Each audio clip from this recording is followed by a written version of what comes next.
Salut les amis, alors j'espère que vous avez passé de bonnes vacances. Maintenant il est temps de reprendre nos tutos et pour une nouvelle saison, et ben c'est parti. Et aujourd'hui c'est pas n'importe quel tuto parce qu'on va parler du ménage, du nettoyage et de l'ancistrus, puisque l'ancistrus c'est quoi? C'est une femme de ménage dans votre aquarium. Voilà, et alors aujourd'hui le tuto du jour c'est nettoyage. Quand j'arrive à un ficheron, je fais tout doux, je regarde. J'arrive, alors bon bah voilà, les vitres c'est pas trop sale, je regarde que tout le monde va bien. Dans cet aquarium, il y a des poissons qui sont pas à moi. Ces poissons en fin de compte qui sont là parce que j'ai un ami qui a déménagé et qui est en train de déménager son bac, donc j'ai récupéré sa population donc qui est ici et il récupérera ses poissons une fois qu'il aura réaménagé son aquarium. Donc là ils sont là en provisoire. Alors là on arrive. Alors moi ce que je fais quand je reviens de vacances, oh bah là il y a du boulot de nettoyage. Voilà, je regarde que tout le monde va bien. Voilà, donc là, c'est des espèces, on n'en avait pas parlé, c'est des espèces du Victoria qui sont arrivées après quelques petits soucis sur un des bacs. Voilà, bon bah là ça va. Voilà, je regarde un petit peu que tout le monde va bien. Tout le monde est un petit peu caché. Tout le monde est tendu aujourd'hui ou tout le monde fait la gueule parce que je reviens de vacances? Voilà. Voilà. Alors au niveau des... j'ai un boulot de nettoyage au niveau des vitres. Salut les petits clowns! Alors les petits clowns, je vous ai manqué ou pas? Alors? Bah alors? Oui les pépères, oui. Voilà. Et ben, ça va, tranquille.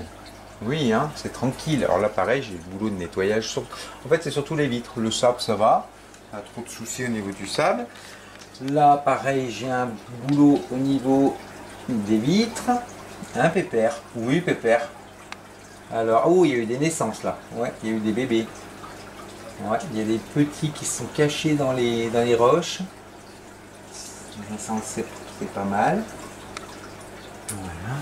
Alors là en fait quand on revient souvent de vacances, ce qu'il faut, c'est regarder un petit peu que tout le monde va bien, regarder un petit peu sa population de poissons, que tout le monde est en bonne santé, regarder un petit peu, voilà, un petit peu comptabiliser les poissons, voir s'il n'y a pas de soucis, choses comme ça. Voilà, il y a une femelle qui est en incube ici, début d'incube, pour une femelle sous l'osie, c'est parfait. Voilà, donc on s'est amusé pendant mon absence, les titis. Là on a les roses, ah mes roses, bon alors mes pépères. Alors, oui, alors, ouais, hein. Bon, ça va. On va regarder s'ils ne sont pas épluchés. Non, ça va, viens un peu par là. Hein, hein les pitchouns. Bon, ça va, ils sont creusés. On fait pas mal de galeries en fait. Bon, les plantes, c'est normal, hein, c'est un peu la cata, mais bon, c'est l'espèce qui veut ça. Après ici, alors ça c'est un aquarium que j'ai aménagé pour faire de l'aplot. Bon bah pareil, je vais avoir un gros boulot de nettoyage des vitres en fait. Voilà. Là en attendant c'est des poissons que j'ai mis là, que je voulais pas. C'est une erreur de livraison ça, sur une commande. Bon pour le moment ils vont bien, le mâle est un peu stressé, c'est normal. Ouais, c'est les femelles qui font la loi dans le bac. Ouais. Ouais, c'est justement ce qui se passe. Bon, les tangas, les frontaux, ah les pitchouns, oh là là là là. Alors vous c'est toujours, c'est marrant parce que le tanga, je ferai un tuto sur le tanga, je ferai un tuto tanga vs Malawi. Bon bah là c'est les Ganakara. Là j'avais fait un petit changement avant de partir. J'ai rajouté une racine avec de la mousse de Java. Et puis j'ai mis, j'ai poussé carrément cette plante ici. Là j'ai eu un souci sur le chauffage, donc ça j'en parlerai aussi. Bon bah là c'est quand même, les vitres sont nickel, donc ça c'est à l'extérieur. Donc là il n'y aura pas gros ménage à faire. Ici bon bah c'est les gros nounours. Ça va mon pépère? Bon alors gros. Voilà, donc je regarde que tout le monde va bien. Bon, bah, le petit qui est ici, il a bien grossi. La femelle, elle doit être cachée, elle va sortir. Je ne vais pas la stresser tout de suite. Voilà. Bon, bah ouais, il se met de côté. Oui. C'est marrant, ces poissons, ceux-là, ils reconnaissent vachement leur maître, on va dire. Ils sont... C'est... Ouais, hein. Tu me reconnais, hein. Eh ouais. Bon, elle est où la miss? Elle est où la mimis? De toute façon, quand je vais donner à manger, elle va sortir. Alors, soit elle est sous la souche. Ouais, elle est sous la souche. Elle est là. Non? Ou c'est pas elle? Où c'est qu'elle est? Alors voilà, donc je regarde un petit peu, je comptabilise et je regarde un petit peu que tous les... qu'il n'y a pas eu de casse pendant l'absence, que... Bon, alors que je regarde un petit peu l'état de l'aquarium, l'état du bac, que tout le monde, voilà, tout le monde va bien, qu'il n'y a pas eu de surprise. Je fais plus je fais plus du visuel. Je vais pas m'amuser à analyser l'eau de tous les bacs. Je fais un visuel. S'il y a un problème sur un des bacs, je vais analyser. Je vais faire une petite analyse rapide, mais c'est pas du tout mon truc. Ah ben voilà, elle sort. Bah alors, cocotte. T'es pas contente de me revoir? Alors, bon, ils sont un petit peu frités. Je joue que la femelle a un petit peu le... Ah non, elle est en train de se reproduire, la miss. D'accord. Bon, ouais. Ouais, mais alors, par contre, le petit, je vais pas pouvoir l'enlever. Ouais. Bon, bah, il doit y avoir des œufs derrière. Ouais. Bon, bah, c'est une belle surprise. Bon, à savoir que c'est des poissons...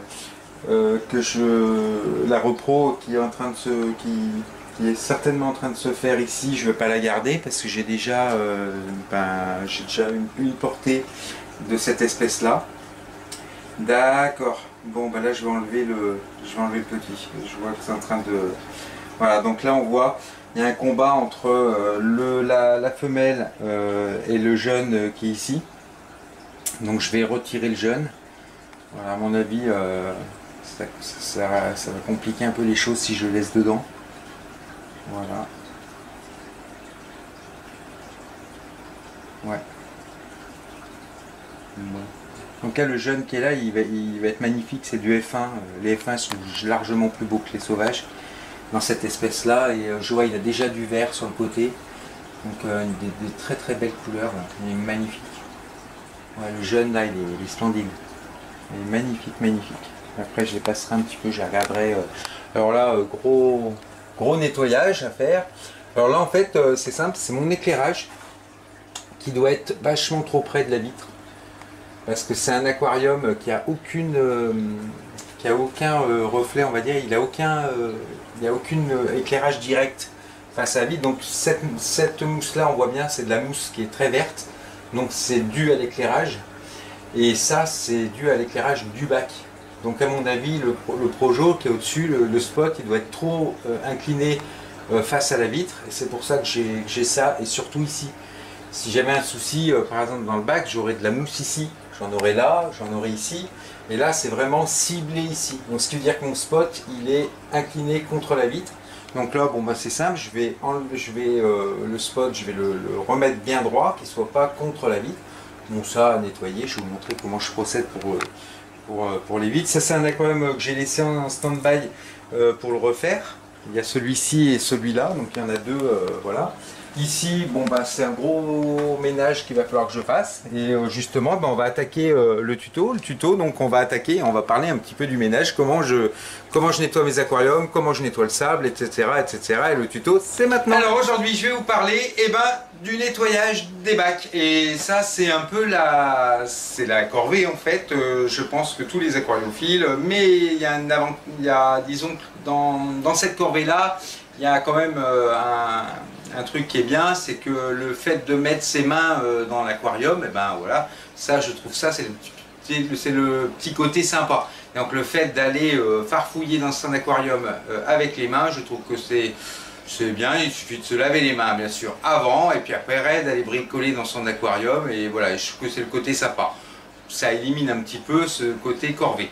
Alors les ustensiles, ben, c'est clair, j'utilise de la ouate, ça c'est pour les vitres.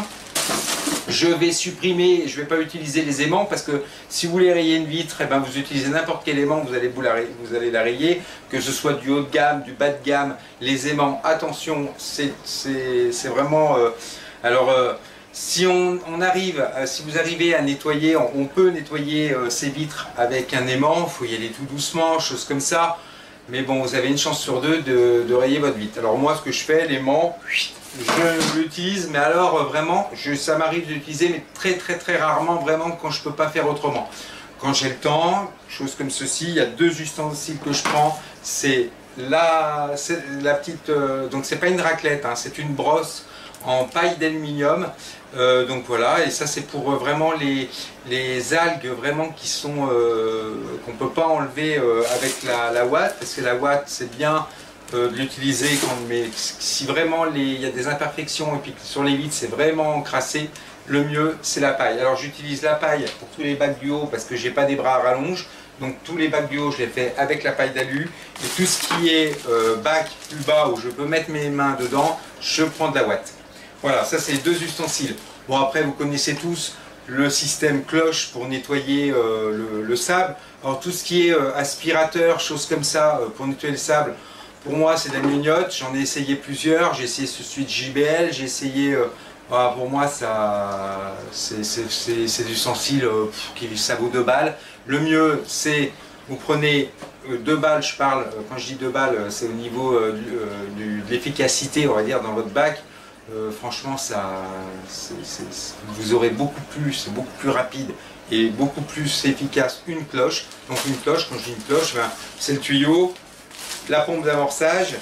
Vous prenez un seau à côté et puis vous siphonnez votre bac avec la cloche et puis vous retirez toutes les impuretés. Voilà, ça c'est ce que je me sers le plus. Alors à savoir que tous les bacs qui sont avec du sable fin, comme les bacs africains ou les autres, ou celui-là par exemple, ou ce bac-là, c'est des bacs, je n'interviens jamais sur le sable parce que l'avantage du sable fin, c'est que tout ce qui est sédiment, ça reste en surface et donc ça va dans la pompe et ça ne s'incruste pas dans le sable. Donc je nettoie, on va dire tous les 6 mois, et encore celui-là, ça fait 1 an que je n'ai pas touché le sable, celui-ci non plus, c'est du sable, voilà, plus c'est fin, mieux c'est pour l'entretien. Après, tout ce qui est sable un petit peu quartz, choses comme ça, ou sable de Loire, un petit peu plus épais, choses comme ça, bon, bah, il a tendance à s'encrasser, il faut le nettoyer régulièrement. Bon, c'est ce que je fais. Je le fais pour ce sable-là, où là c'est un sable de filtre à piscine. Et puis ça dépend aussi de votre population. Je vois les cyclidés de Madagascar qui ont toujours le nez dans le sable. Je fais rarement le nettoyage dans leur bac parce que déjà ils aiment bien farfouiller, ils aiment bien chercher leur nourriture, ils aiment bien, voilà, c'est comme les géophagus. Les géophagus sont tout le temps le nez dans le sable, donc on va dire que c'est des auxiliaires de nettoyage formidables.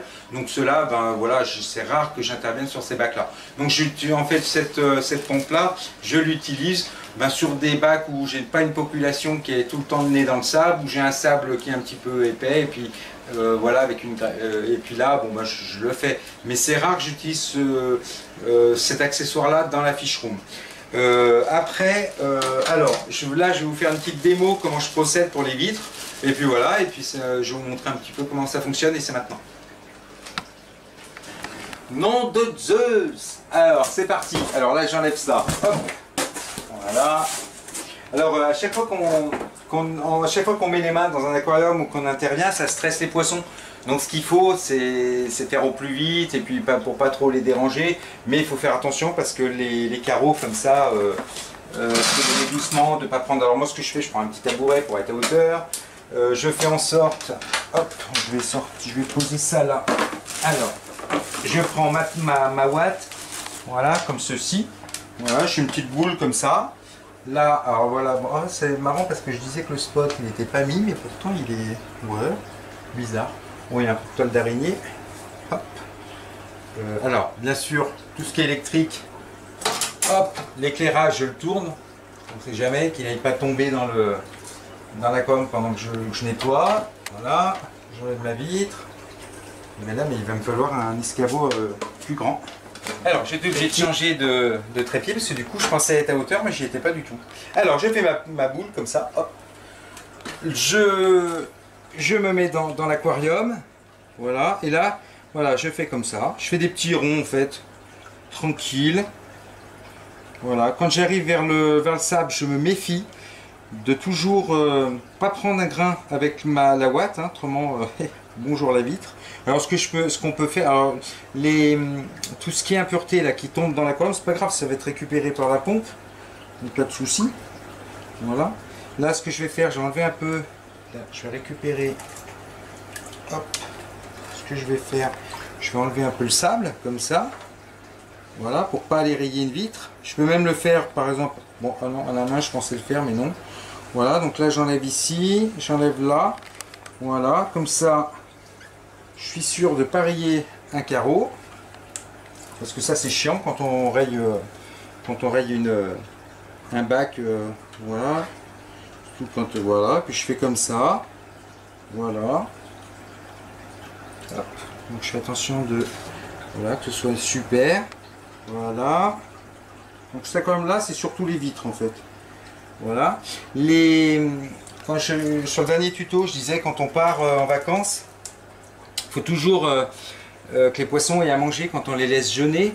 Par exemple sur les cailloux, par exemple des cailloux comme ça, là je vais le sortir, sur ce caillou en fait il y a de la mousse, en fait il y a tout un micro, comment on appelle ça, tout ce qui est en fait ici, ce qui se colle sur cette vitre, alors je vais peut-être la mettre à la lumière, on voit qu'il y a un dépôt dessus. Donc c'est l'éclairage et tout. Alors c'est sûr que si je mets mon caillou comme ça, il est super beau dans l'aquarium. Mais si je le laisse comme ça, il y a à manger dessus. C'est-à-dire que s'il y a des repros dans l'aquarium, ou si je m'absente pendant une semaine et que je nourris pas mes poissons, les poissons vont venir manger ça. Et c'est tout un... Voilà. Alors soit, bon, vous êtes des dingos de ménage. Bon, dans ces cas-là, vous nettoyez votre caillou, ou vous le mettez comme ceci. Voilà, à l'envers, hein, parce que de toute façon, voilà. Et puis après, voilà. Ça vous fait des beaux cailloux, mais moi j'aime bien avoir le côté un peu naturel.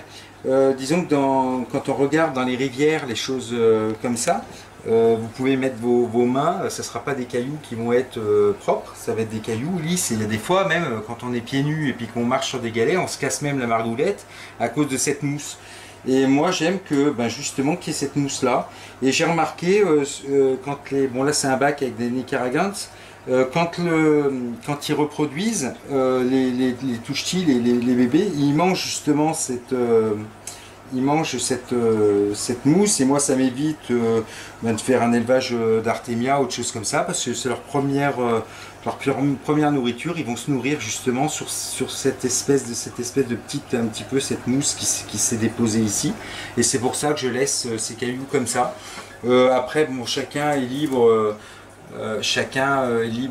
Disons, d'avoir un aquarium hyper propre ou choses comme ça, ou d'avoir, moi j'aime bien le côté un petit peu naturel, donc c'est pour ça que j'y laisse, et puis de voir les petits alevins, les petits bébés qui vont aller piquer dessus, je trouve que c'est très joli de voir un groupe d'alevins y aller picorer, et on a vraiment l'impression que c'est voilà, comme dans la nature, donc c'est pour ça que je nettoie rarement les cailloux dans cet aquarium là, à savoir que dans les autres, je vais en revenir sur l'incistrus. C'est pour ça que je vous ai souvent me demandé comment je fais pour pas avoir d'algues, et je vais vous parler un petit peu de mes auxiliaires de nettoyage que j'ai dans tous les aquariums, parce qu'il n'y a pas un aquarium où il n'y a pas des ancistrus, et donc du coup je vais vous parler de ça maintenant. Je vais vous montrer un petit peu, là j'ai fait ce bac là avec la ouate pour vous montrer comment je procédais. Maintenant je vais utiliser la paille d'alu, et je vais vous montrer aussi, il n'y a aucun souci, vous ne rayerez pas une vitre avec ça, et je vais vous montrer un petit peu, je vais vous faire une petite démo et on la fait maintenant. Alors dans cet aquarium, il y a des bébés. Hein, t'as bien travaillé mon pépère. Oui, ouais. Il est excellent comme poisson, il est formidable. C'est un poisson, c'est un cyclidé du Malawi que je trouve magnifique, parce que c'est des... alors pour moi, le plus beau, on va dire, pour moi, hein, personnellement, le plus beau et le roi du Malawi, c'est le Metriclima Melandia Maison Riff. Bon, celui-là, c'est pas un maison reef, mais ce que j'aime bien dans celui-ci, c'est qu'il est bleu, bleu clair avec des rainures noires et toute la dorsale est jaune et la queue est jaune et j'adore ce poisson. Je vous marquerai dans le commentaire sur la vidéo, je vous marquerai l'espèce. C'est un poisson que je trouve vraiment formidable. Il a tendance un petit peu à se faire dominer si on le met dans un bac un petit peu communautaire. Il est vraiment face à des fortes têtes. Mais franchement, c'est un super poisson. Là, donc la femelle il y a la femelle qui est là, le mâle qui est ici. Bon, là, il y a un mâle Zobo Maganga qui est dans ce bac-là parce qu'il se refait une petite santé, donc je l'ai mis avec. Et là, il y a les bébés, il y a une portée entière petits qui est magnifique. Donc, je suis vraiment content. Bon, je suis en train de m'apercevoir que ça va être surtout des mâles, d'après ce que je vois sur les premières. Donc il va falloir, j'espère que sur la prochaine portée, il y aura des femelles. À savoir que je ne reproduis, la première portée a été faite avec cette femelle-là, et la deuxième portée sera faite avec une autre femelle. Parce qu'après, ça fait des frères et des sœurs. Donc ce que je fais, j'inverse. En fait, cette femelle-là, je vais la retirer du bac et je vais en mettre une nouvelle. Et la portée, les petits auront le même père, mais pas la même mère. Je trouve que c'est pas mal de faire comme ça. Ou par exemple, j'aurais pu très bien, un peu comme je fais avec les Zobo Maganga, par exemple, je n'utilise les mâles, par exemple, sur chaque portée. Là, je vous montrerai la portée que j'ai. Les mâles sont différents. Il n'y a pas un couple qui... Là, il y a un mâle... un mâle qui est dans ce bac là, un mâle qui est dans ce bac là, il y a un mâle dans le bac là-bas, parce que je remplace souvent les mâles pour justement avoir des poissons qui sont vraiment magnifiques en F1 ou en F2.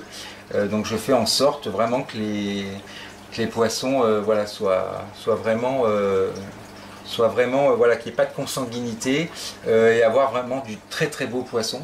Ça me désespère quand je vois beaucoup de gens acheter du sauvage et quand je vois certaines piscicultures qui ne vendent que ça. Arrive un moment, je sais pas, faut peut-être crier le signal d'alarme et puis dire que ça sert à rien. Voilà, on peut très bien obtenir des beaux poissons sans aller dépouiller la nature. Voilà. Ou à moins de faire de la diffusion ou d'être professionnel, ouais. Mais voilà. Et ça, je ferai un tuto sur le sauvage, mais ouais, il faudrait vraiment faire vraiment peut-être un tuto là-dessus, expliquer un petit peu pourquoi le sauvage, pourquoi ne pas acheter de l'élevage. Voilà, ça serait peut-être un peu mieux. Maintenant, c'est devenu une mode, la mode d'acheter du sauvage dans son bac. Voilà. Il y a des très beaux F1, très très beaux, pour faire des très beaux bacs Malawi. Alors là, je vais vous parler un petit peu de cet ustensile là que j'utilise pour nettoyer les vitres. Là on a vu, j'avais utilisé la ouate, et la ouate en fait, alors là pareil, donc là je vais mettre l'éclairage là, je vais ouvrir de ce côté. Alors là bien sûr quand je vais ouvrir, c'est panique à bord, tout le monde va se cacher. Alors donc là en fait je prends ici. Et en fait ici, vous avez un système où vous pouvez faire comme ça. Et après, voilà, moi c'est ce que je fais quand j'ai pas de bras, à rallonge. Voilà, bon là on voit il y a des sédiments là qui sont sur le sable. Donc là je vais siphonner tout ça en fait. Voilà. Et là, voilà, les vitres je fais comme ça. Si vraiment j'ai des endroits où les vitres, voilà, où c'est un petit peu ici, là, il y a un peu de verre. Bon, dans ce cas-là, je vais prendre ma main, puis je vais appuyer un peu plus. Voilà, et ça raye pas. Vous pouvez faire nettoyer tout ce que vous voulez avec ça. Ça raye pas les vitres. Voilà, même pas voilà, il y a juste à faire comme ça, bien nettoyer. Alors bien sûr, comme tout accessoire, on va dire pour nettoyer les vitres, il ne faut pas qu'il y ait un grain de sable qui aille se faufiler. Alors moi, j'utilise ça, c'est surtout parce que les bacs du haut, comme eux là, ouais, j'arrive pas à la main avec la ouate à aller ici. Donc j'utilise ça surtout pour les bacs du haut. Là j'ai fait là je vous montre un petit peu voilà comment je procède. Je fais comme ça en fait. Voilà. Donc là je fais sur toute la longueur, comme ça. Voilà. Et c'est marrant parce que d'habitude je mets la main dedans avec la ouate là, des poissons de se dire tiens ils nous embêtent plus avec Voilà, puis je fais comme ça et ça nettoie très très bien. Il faut faire attention, ben voilà, qu'il n'y ait pas un grain de sable. C'est vraiment, voilà, vraiment, je trouve que c'est un super accessoire. Tout ce qui est raclette, style avec des lames de rasoir, si on ne sait pas s'en servir, vous êtes sûr de rayer votre vitre. C'est comme les cartes bleues, on peut utiliser une carte bleue, une carte bancaire pour nettoyer ses vitres, mais si on ne sait pas l'utiliser, ben vous êtes sûr de rayer votre vitre aussi. Donc tout ce qui est lame de rasoir, choses comme ça, style raclette, j'évite parce que je trouve que je m'en sers mieux avec ça. Voilà, mais ça, bon, je vous ai montré un petit peu ma méthode en fait, voilà comment j'utilisais. Toute la fiche room, toute ma fiche room, je la fais donc avec ça. Je fais avec ça, puis je fais avec la ouate. Voilà, c'est le truc tout bête. Après, quand je siphonne le sable, c'est le système de cloche. J'utilise pas d'appareil parce que je les trouve ridicules, les appareils qui vendent. Et puis voilà, et ça va très très bien. Il suffit de prendre un seau, il suffit de siphonner, et puis pour bien enlever voilà, tout ce qui est sédiment devant. Bon, à savoir que je suis pas un dingo du ménage dans les bacs. Vous l'aurez compris, je suis pas à toutes les semaines à nettoyer le fond, parce que pour moi il faut qu'il reste des choses à manger pour les porter, pour les petits qui naissent dans les bacs. Il faut quand même qu'ils arrivent à trouver un petit peu à manger, et le fait, si on leur enlève toute cette première nourriture, bon, c'est un peu dommage. Et puis j'ai remarqué une chose dans les bacs comme ça, souvent les petits grossissent beaucoup plus vite avec les parents dans leurs bacs que dans les bacs de pousses. Moi souvent j'ai beaucoup plus des super résultats parce que c'est des poissons qui sont beaucoup plus costauds, qui ont été épargnés, qui ne se sont pas fait manger par les autres. Donc c'est vraiment des poissons vraiment très robustes. Ceux qui sont nés dans les bacs sont beaucoup plus débrouillards et beaucoup plus robustes que ceux qui ont été élevés en bac de pousse sans prédateurs. Voilà. Et ça j'ai remarqué, que ce soit dans n'importe quel bac, à savoir que je fais attention qu'il n'y ait pas d'hybridation. Hein. Par exemple, dans le bac des Solosies, toutes les portées sont dans le bac de Solosies. Il y a des Loratus, mais il ne peut pas y avoir voilà, d'hybridation avec Loratus et du Solosie. Donc je fais énormément attention à l'hybridation, qu'il n'y ait pas des... Par exemple, c'est un petit peu comme toutes les femelles OB, là, il faut faire attention de ne pas mettre des femelles OB. Si vous avez des femelles OB dans un bac, mettez une seule espèce d'OB dans votre aquarium, parce que vous risquez d'avoir des hybridations de malades. Voilà. Donc du coup, voilà, chaque bac, je laisse quand même un petit peu à manger pour toutes ces repros qui se font dans le bac, dans l'aquarium. Et bien maintenant, je vais vous parler un petit peu d'un poisson extraordinaire, et on va en parler maintenant.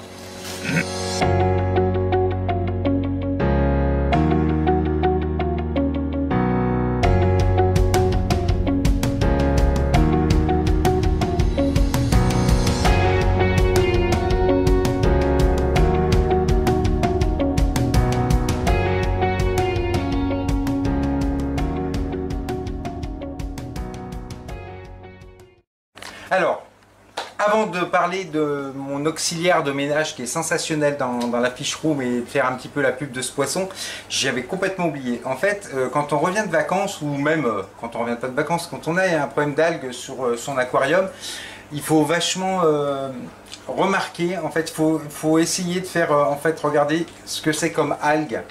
Et par exemple là tout à l'heure j'ai enlevé l'algue qu'il y avait sur le bac des Nicaragans, donc qui est une algue classique de nettoyage de vitres, hein. C'est une algue verte qui est faite par la lumière du spot, donc aucun souci.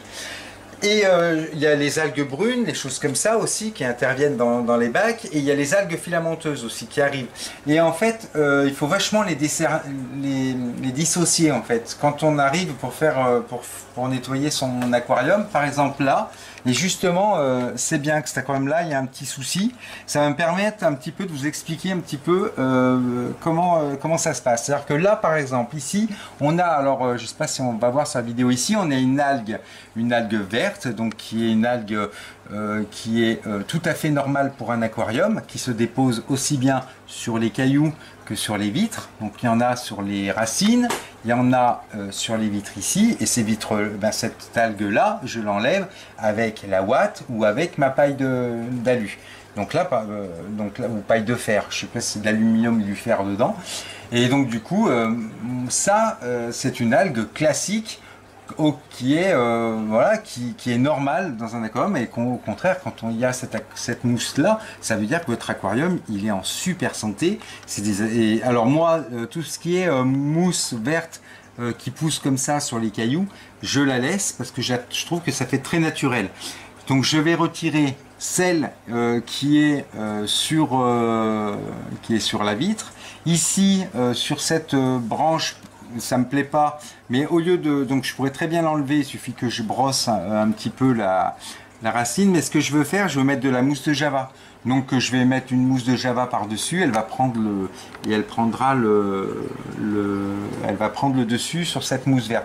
Ça aurait été une algue brune. Les algues brunes, c'est l'ennemi numéro 1, on va dire, de la mousse de java, de tout ce qui est chose comme ça. Bon, dans ce bac-là, j'ai pas d'algues brunes, c'est dommage, parce que j'aurais bien à savoir que l'algue brune, les ancistrus, ils la mangent à une vitesse. Donc j'en ai pas dans les bacs, mais il faudra que je vous montre. Après ici, on a une algue qui est pas normale, c'est cette algue là. Alors je sais pas si on va la voir, ça fait comme des petits comme si c'était des petits vers en fait, ça arrête pas de bouger, ça fait comme des petits, comment expliquer, comme une poussière en fait, une grosse poussière. Alors je sais pas, peut-être en zoomant, on arrive peut-être à voir, je t'arrive vraiment à voir dessus là, voilà, c'est toutes ces espèces de, et ben tout ça en fait, toute cette algue là, alors, on la voit aussi qui est sur l'algue, parce qu'il y a une algue filamenteuse qui est sur les algues et elle est recouverte par cette espèce de petite de petits brins, cette poussière là, voilà. Alors ça c'est pas normal, celle-ci c'est normal, celle-ci c'est pas normal du tout, et là je vais vous expliquer un petit peu ce qui se passe, c'est que là c'est un problème de filtration. Quand ces algues-là, elles apparaissent, que ce soit la filamenteuse, que ce soit cette espèce de, c'est pas de l'algue brune, mais c'est une algue un petit peu qui fait poussière, et surtout en plus on la voit avec le courant de la pompe, parce qu'on voit que ça bouge en même temps que le courant qui est dans le bac, ça fait un petit peu ça fait comme ça fait un balayage. Bon bah cette algue là c'est pas normal, c'est un problème dû, alors souvent la filamenteuse qui est ici là, que je vais vite enlever, ces algues là en fait elles sont dues à deux choses. Soit vous nourrissez trop vos poissons, donc vous avez la main trop lourde sur la nourriture, donc ça déclenche ces algues là. Soit vous avez un problème de filtration. Dans ce bac là c'est un problème de filtration, parce que j'ai l'habitude de arrivé à un moment, on a l'habitude, quand on a un souci, je sais exactement si ça vient, de quoi ça peut venir. Là, c'est en fait, c'est simple, c'est la filtration, la pompe. Alors, soit il y a eu une coupure de courant et la pompe a recraché dans le bac. Donc je regarderai un petit peu voir si j'ai eu des coupures de courant ou pas pendant mon absence, mais souvent c'est dû à la filtration. Et donc quand il y a un souci sur la filtration, ben voilà ce qui apparaît, c'est des espèces d'algues qui sont comme ça. Et voilà, et c'est ça, je voulais en parler un petit peu, parce que les algues comme ça, on a les algues brunes en mode au début de cyclage d'aquarium, on peut les avoir elles apparaissent comme ça tout bêtement dans son aquarium, on ne sait pas trop pourquoi. Souvent c'est des problèmes dus à la filtration. Alors soit soit par exemple je n'ai à, ce qui n'est pas le cas sur cet aquarium là, mais par exemple je viens à nettoyer mes masses filtrantes, je nettoie mes mousses, je nettoie tout ça, et puis je referme mon truc et je le remets en route. Et bien souvent il suffit qu'on enlève un petit peu trop les bactéries, des choses comme ça, qu'on secoue un petit peu trop ce qu'il y a c'est pour ça que je préconise jamais d'ouvrir les filtrations externes. C'est parce qu'en fait, s'il suffit justement qu'on ait nettoyé un petit peu trop, et ben voilà, on a une petite poussée de nitrate, et qu'est-ce qui se passe? Et ben voilà, on a refoulé un petit peu de cochonnerie dans son aquarium, et après, ben, ça fait en sorte qu'on a ces algues-là qui commencent à apparaître. Alors bon, c'est rien de méchant, rien à craindre bien sûr pour les poissons. Bon bah là je vais les nettoyer, en fait je vais passer ma main dedans, je vais nettoyer, je vais faire en sorte voilà que ma aquarium soit beau, soit joli. Je vais pas le laisser bien sûr dans cet état là, mais voilà, je voulais en parler un petit peu de ces choses là. Et maintenant, eh ben voilà, je disais qu'on allait passer quand même, je vais quand même vous parler un petit peu du plus beau et du plus magnifique poisson, puisqu'il s'agit bien sûr de l'Ancistrus, qui est un auxiliaire formidable pour vous aider dans votre aquarium. Alors il y a un endroit que j'aime bien, c'est quand je prends le petit trépied, et souvent je me mets devant les bacs comme ça, à hauteur. Ça me permet de contempler les aquariums, de voir si tout va bien, choses comme ça. Et là on va parler un petit peu des Ancistrus. Les Ancistrus, c'est simple, c'est un poisson en fait que je mets dans toute la fish room. Il n'y a pas un bac qui n'a pas son lot, je dis bien son lot d'Ancistrus, parce qu'il n'y en a pas qu'un seul dans les aquariums. Souvent, c'est marrant parce que quand vous pouvez avoir le plus beau poisson du monde dans votre aquarium, les plus beaux poissons, quand il y a des enfants qui viennent, la première chose qu'ils vont remarquer et ça va être un flash total, c'est l'Ancistrus. Dès qu'il y a un Ancistrus qui est contre la vitre ou chose comme ça, c'est tout de suite les enfants, ils sont omnibulés. Et tout de suite c'est « Oh maman, regarde le poisson !» Et vous pouvez avoir un poisson qui vaut 10 000 € dans votre bac. Le seul et l'unique poisson qui aura du succès, ça va être l'Ancistrus. Et où je l'ai maintenant, eh ben, on va parler un petit peu de sa repro, de choses comme ça. Donc là, on va faire un petit clin d'œil à ce qui s'est passé dans cet aquarium-là, parce que là, il y a un couple. Le mâle est noir, la femelle est dorée. Et on va regarder un petit peu comment ça se passe au niveau de la repro. Et après, je répondrai un petit peu pourquoi je mets ça dans mes aquariums ou choses comme ça. Donc ça, c'est tout de suite. On regarde un petit peu la repro.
Alors aujourd'hui ça s'agite dans le bac parce que j'ai les petits Ancistrus qui sont en train de naître. Voilà les petites larves là, voilà. Et bien sûr on a nos Cynotilapia qui ont vu le truc et qui viennent pour les manger. Et ouais. Faut savoir que dans les bacs comme ça, tout ce qui est naissance, hein, c'est souvent mangé. Hein. Voilà, là il aurait fallu, voilà, enfin bon, les Ancistrus, je me fais pas de soucis. Voilà, et là ça s'agite. L'autre il a vu, c'est un goinfre, hein, t'as vu ce qui se passe. Voilà, il cherche si les petits sont sortis. Alors pour faire la repro des Ancistrus, il vous faut des tubes pour que les Ancistrus aillent dedans. Voilà, et là voilà, ça commence à, on voit bien l'éclosion. Voilà.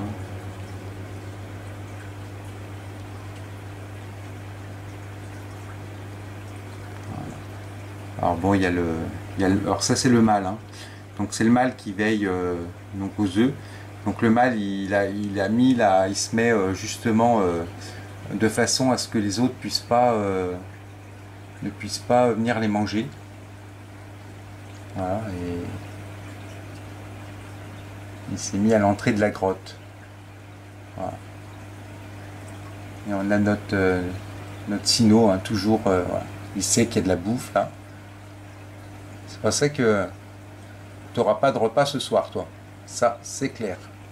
Avec tout ce que tu vas t'empiffrer dans la journée. Voilà. Bon, les chances de survie là, sont vraiment minimes, hein, parce qu'ils sont placés. Il va peut-être s'aller un ou deux. Voilà, surtout le. Après, ce que je peux faire, c'est faire un système avec des tubes. Ce sera mieux. Mais bon, garder de la repro d'ancistrus, c'est pas trop le top. Parce que déjà, c'est envahissant. Voilà. Donc il y a un petit peu d'excitation dans le bac là ce matin. Voilà. Donc voilà, je voulais vous faire partager un petit peu cette naissance. Voilà, en plus c'est rare qu'on les voit parce que souvent ils sont cachés. Et là ils ont fait vraiment leur nid contre la paroi, contre la vitre. C'est en mettant justement cet amas de pierres voilà, pour séparer un peu le territoire qu'ils ont trouvé un endroit sympa pour faire leurs œufs. Voilà.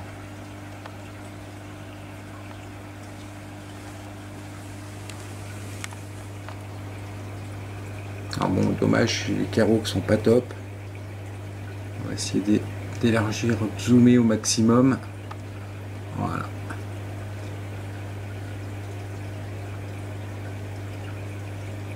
Toujours le mâle devant. C'est marrant parce qu'il ventile encore.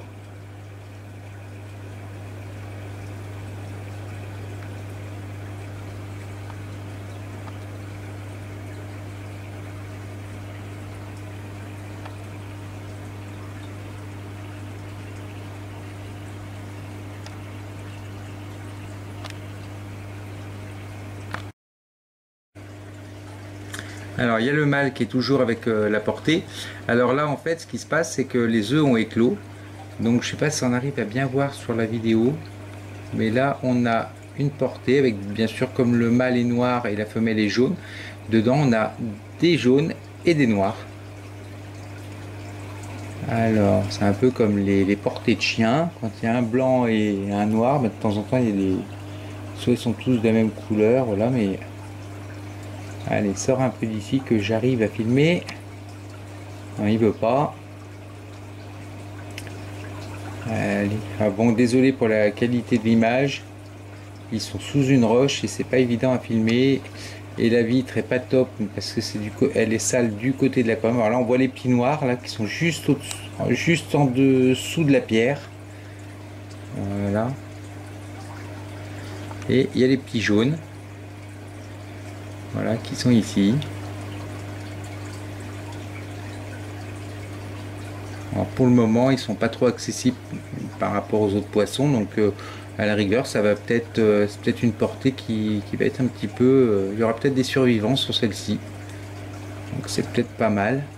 Voilà.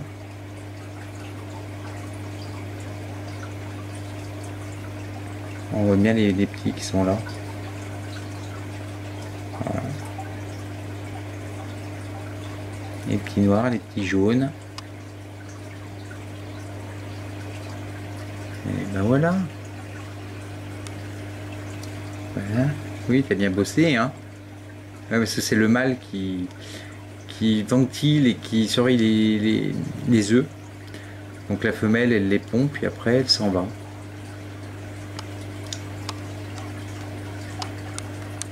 Allez, c'est parti maintenant. Je vous parle un petit peu d'ancistrus. Alors voilà, les ancistrus, c'est simple. Il y en a,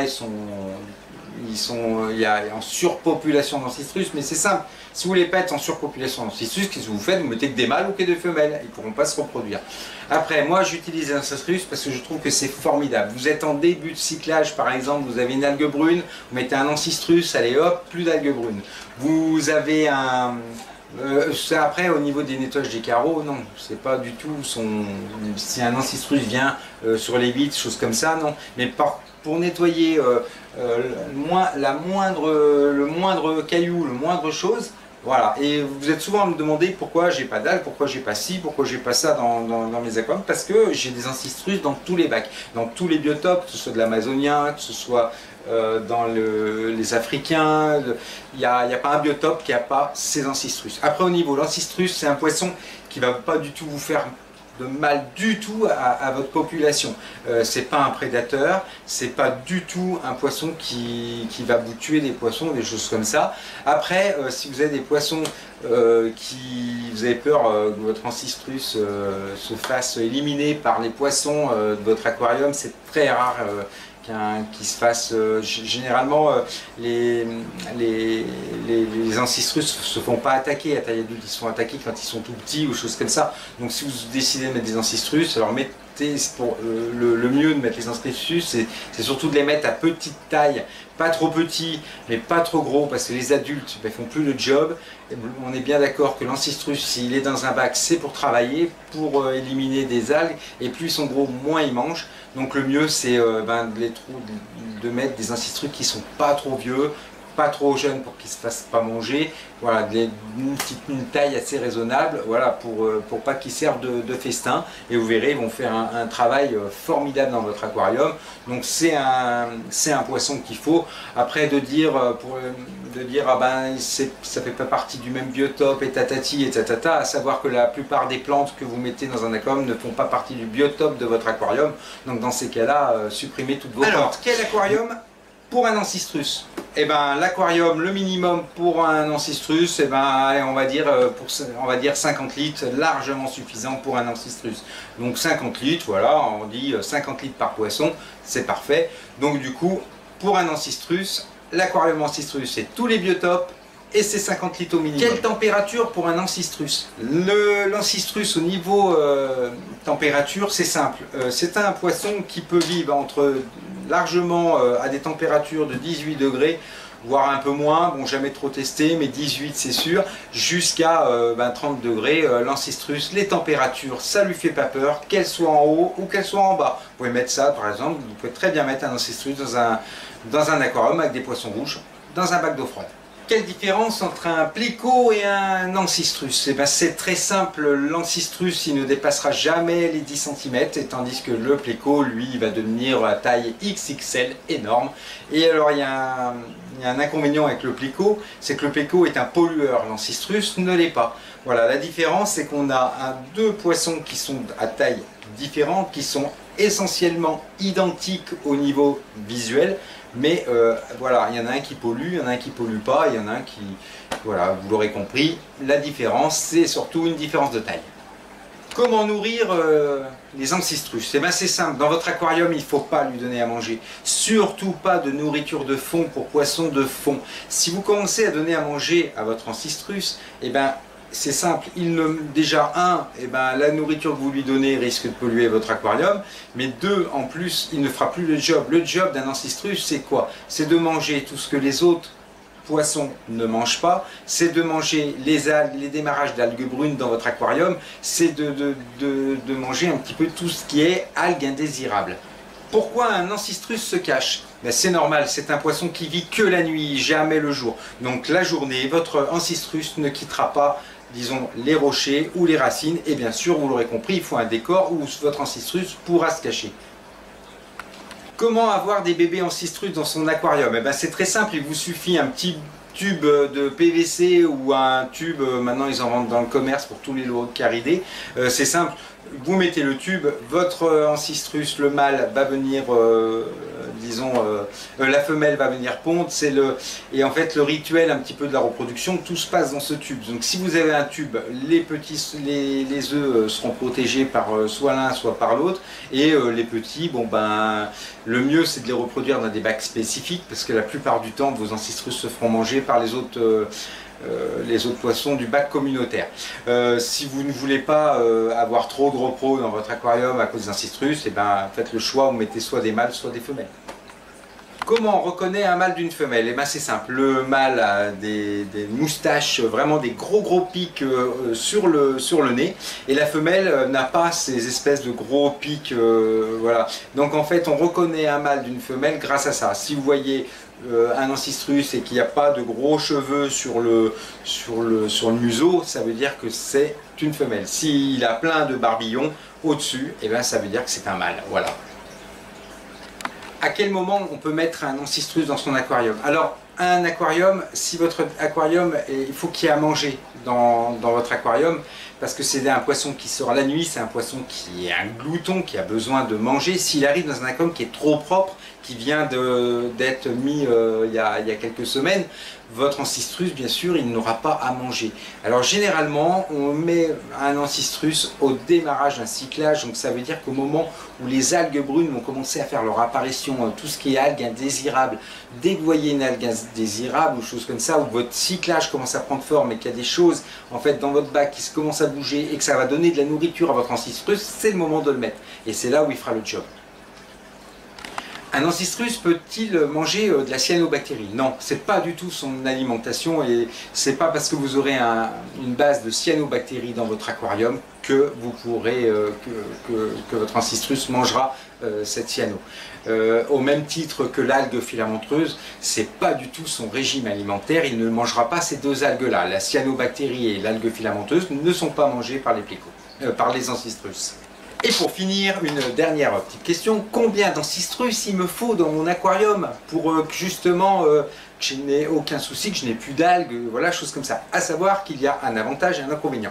Si vous avez un ancistrus, des ancistrus dans votre aquarium qui font trop le job, ça veut dire qu'ils ne vont pas laisser de nourriture à vos poissons. C'est-à-dire que par exemple, si vous avez un bac africain avec des cyclidés du Malawi ou des cyclidés du Tanganyika, à savoir que vous savez des cyclidés qui sont des brouteurs d'algues, beaucoup végétariens, et donc c'est des poissons, généralement, on met à l'éclairage un petit peu plus que la normale pour avoir ce développement d'algues.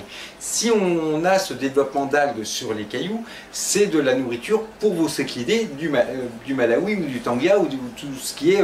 voilà. Et l'ancistrus, qu'est-ce qu'il va faire? Il va manger ces démarrages d'algues. Et donc il n'y aura pas du tout de nourriture, aussi bien pour les poissons d'Afrique. C'est lui qui sera le numéro 1 et qui mangera toute cette nourriture. Donc méfiance au nombre d'ancistrus que vous mettez dans votre aquarium. Si vous avez un bac de cyclidés africains et que les cyclidés que vous avez dans votre bac sont des brouteurs sur pierre, dans ces cas-là, vaut mieux diminuer, mettre un ancistrus pour même un gros volume et éviter d'en mettre énormément. Après, tout dépend. Si vous faites le choix de ne pas avoir une seule algue sur vos cailloux, eh ben allez-y, foncez. De toute façon, les ancistrus, c'est pas parce qu'ils vont chamailler dans votre aquarium que ça va faire des dégâts. Et voilà, ça c'était le tuto nettoyage ancistrus. Voilà, je voulais faire un tuto en revenant de vacances. Voilà, j'espère justement là-dessus, justement, en fait, on revient. On a quand même l'aquarium à s'occuper, même si on vient de remplir les placards, les frigos, les choses comme ça, il y a l'aquarium qui demande du nettoyage. Donc c'était un petit peu l'idée aujourd'hui, un petit peu de parler de nettoyage, mais comment ne pas parler de nettoyage sans l'ancistrus, puisque l'ancistrus, oui, vous l'aurez compris, c'est le number one du nettoyage. Et voilà, et donc du coup, j'espère que ce tuto sur le nettoyage de mes bacs et sur l'ancistrus vous aura plu, et j'espère vous revoir pour un prochain tuto. N'hésitez pas à partager. J'ai perdu un peu le fil pendant les vacances, il faudra que je m'y remette, mais n'hésitez pas à partager, à vous abonner et à commenter, et je vous dis à bientôt pour un prochain tuto.